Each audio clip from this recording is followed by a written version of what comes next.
Hello everyone, welcome back to my channel word collection. कैसे हैं आप सब? आप सभी को गणतंत्र दिवस की ढेर सारी शुभकामनाएं। आई नो मैंने बहुत देर कर दी वीडियो अपलोड करने में, बट कोई नहीं, हमें इंग्लिश सीखने पे ध्यान देना चाहिए। तो थंबनेल से तो आपको पता चल गया होगा कि आज हम क्या सीखने वाले हैं। जी हाँ, आज हम सीखने वाले हैं Republic day related vocabulary and article लिखेंगे रिपब्लिक डे के बारे में एंड लास्ट में करेंगे quiz. So let's begin.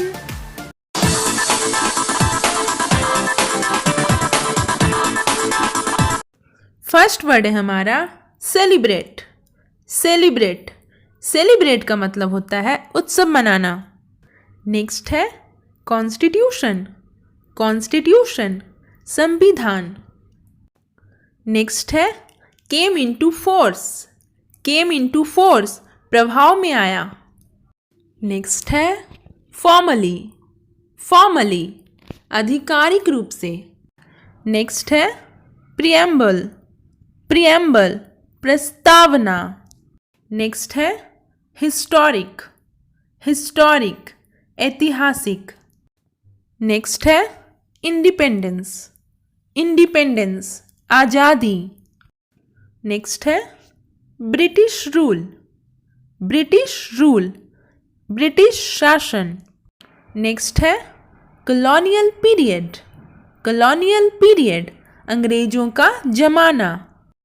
Next है कमेमोरेट। कमेमोरेट स्मरण करना। नेक्स्ट है स्पेक्टेक्युलर।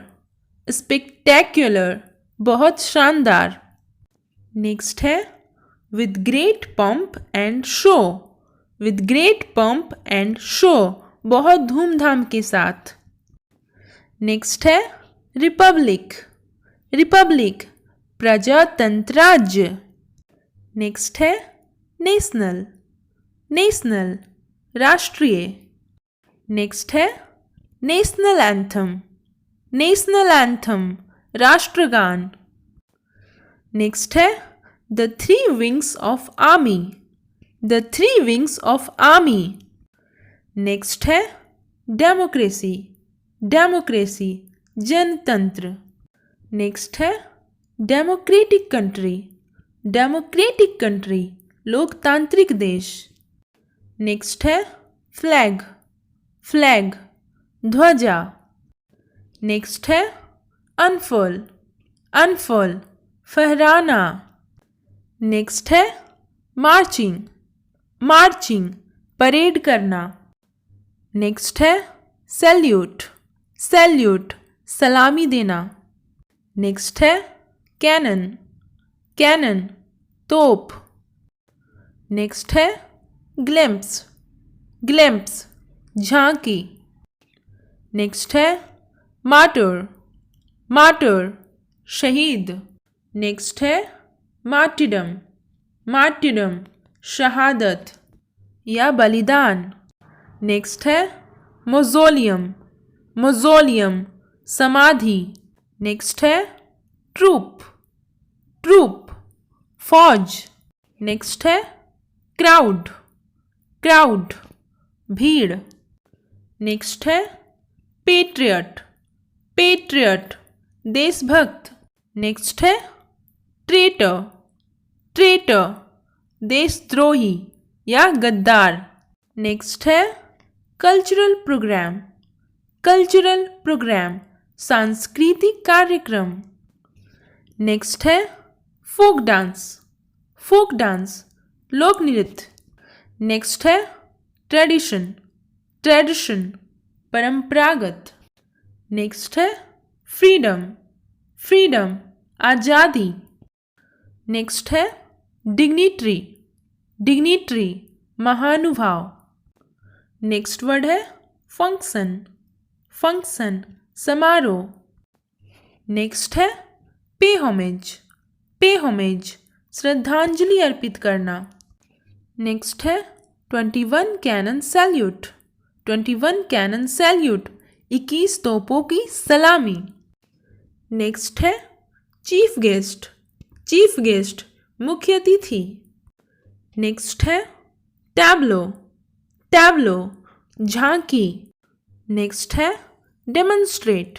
डेमोन्स्ट्रेट प्रदर्शित करना।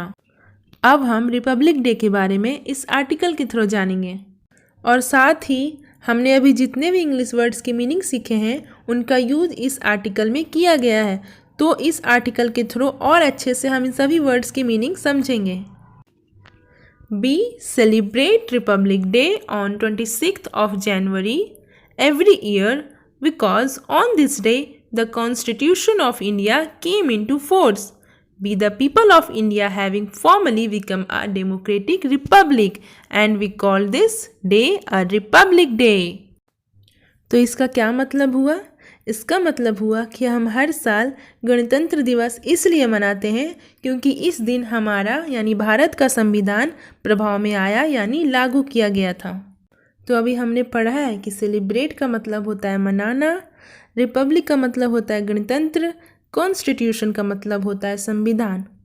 संविधान का मतलब होता है एक तरह से पूरे देश की कानून व्यवस्था। जितने भी रूल्स रेगुलेशन हैं सारे इसी में लिखे गए हैं जो हमारे देश को शांतिपूर्वक और अनुशासन के साथ चलाने में हेल्प करते हैं। और अभी थोड़ी देर पहले हम पढ़ चुके हैं कि केम इनटू फोर्स का मतलब होता है लागू करना, यानी जितने भी रूल्स एंड रेगुलेशन हैं वो सभी हम सभी के द्वारा फॉलो किए जाएंगे। तो संविधान लागू होने के बाद हम सभी भारत के लोग ऑफिशियली एक लोकतांत्रिक गणराज्य बन गए। तो फॉर्मली मतलब क्या हुआ? पूरे हक से अधिकार के साथ, और इसलिए हम लोग इस दिन को गणतंत्र दिवस के रूप में मनाते हैं। नेक्स्ट पैराग्राफ पढ़ते हैं। Republic Day is celebrated to commemorate India's historic independence from British rule. Republic means a state where people enjoy supreme power, freedom and choose their own representative. This festival is celebrated in a very spectacular manner. तो commemorate का मतलब होता है स्मरण करना, याद करना। Historic का मतलब होता है जो बीत गया, अतीत। इंडिपेंडेंस मतलब आज़ादी। ब्रिटिश रूल मतलब ब्रिटिश शासन।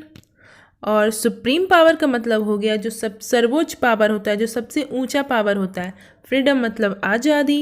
रिप्रेजेंटेटिव मतलब होता है निर्वाचित, जो जनता द्वारा वोट के द्वारा चुने जाते हैं। स्पेक्टेकुलर का मतलब होता है शानदार, भव्य। मैनर का मतलब होता है तरीका, शलीका। तो इस पूरे पैराग्राफ का मतलब ये हुआ, गणतंत्र दिवस मनाया जाता है अपने देश को ब्रिटिश शासन की कैद से आज़ाद करने में किए गए संघर्षों और हमारे देशभक्तों की कुर्बानियों को याद करने के लिए। और रिपब्लिक डे यानी गणतंत्र दिवस का मतलब होता है प्रजातंत्र राज्य, जहाँ जनता का शासन चलता है, लोग आज़ादी के साथ रहते हैं और हमारे कंट्री को कौन चलाएगा वो हम लोग वोट के जरिए अपनी इच्छा अनुसार डिसाइड करते हैं और चुनते हैं एक रिप्रेजेंटेटिव जो हमारे देश को अच्छे ढंग से चलाता है। एंड इस फेस्टिवल को हम लोग बहुत ही शानदार तरीके से और मैनर्स के साथ सेलिब्रेट करते हैं।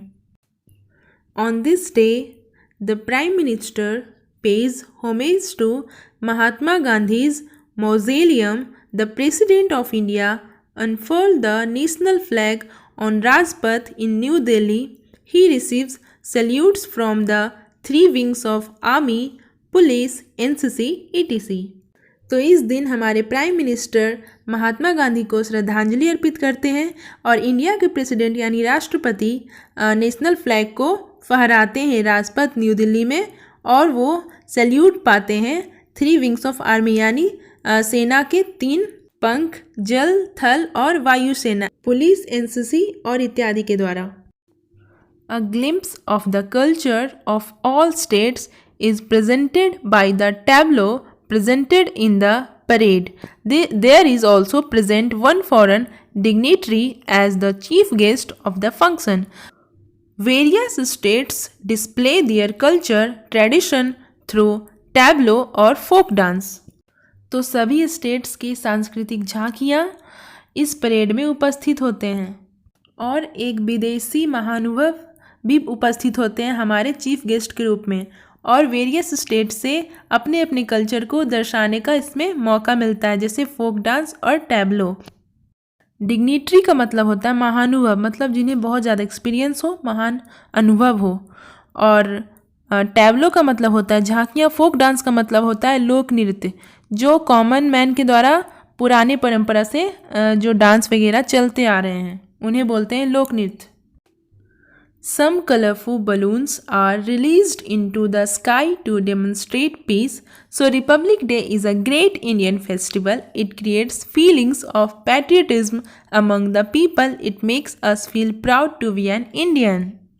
तो कुछ कलरफुल यानी रंग बिरंगे बलून्स भी छोड़े जाते हैं आकाश में हमारे शांति को दर्शाने के लिए, प्रदर्शित करने के लिए। तो इस तरह गणतंत्र दिवस हमारे अंदर देशभक्ति की भावना जगाता है और हमें प्राउड फील करवाता है कि हमें गर्व हो रहा है कि हम एक इंडियन हैं। जय हिंद, जय भारत। तो आज का क्विज है हमारा समाधि झांकी। आपको इन दोनों हिंदी वर्ड्स का English meaning comment section box में बताना है। सो फ्रेंड्स, आज के लिए बस इतना ही। आई होप ये वीडियो आपको बहुत पसंद आया होगा, हेल्पफुल लगा होगा, इन्फॉर्मेटिव लगा होगा, बहुत कुछ सीखने को मिला होगा। आर्टिकल से भी आपको बहुत कुछ सीखने को मिला होगा। तो प्लीज़ मेरे वीडियो को लाइक, शेयर और कमेंट करना ना भूलें। क्विज़ का आंसर ज़रूर कमेंट करें और इन सारे वर्ड्स की अच्छे से प्रैक्टिस करें ताकि आपकी इंग्लिश जल्दी इंप्रूव हो सके। Till then keep practising and be safe and thank you so much for watching this video. Bye everyone.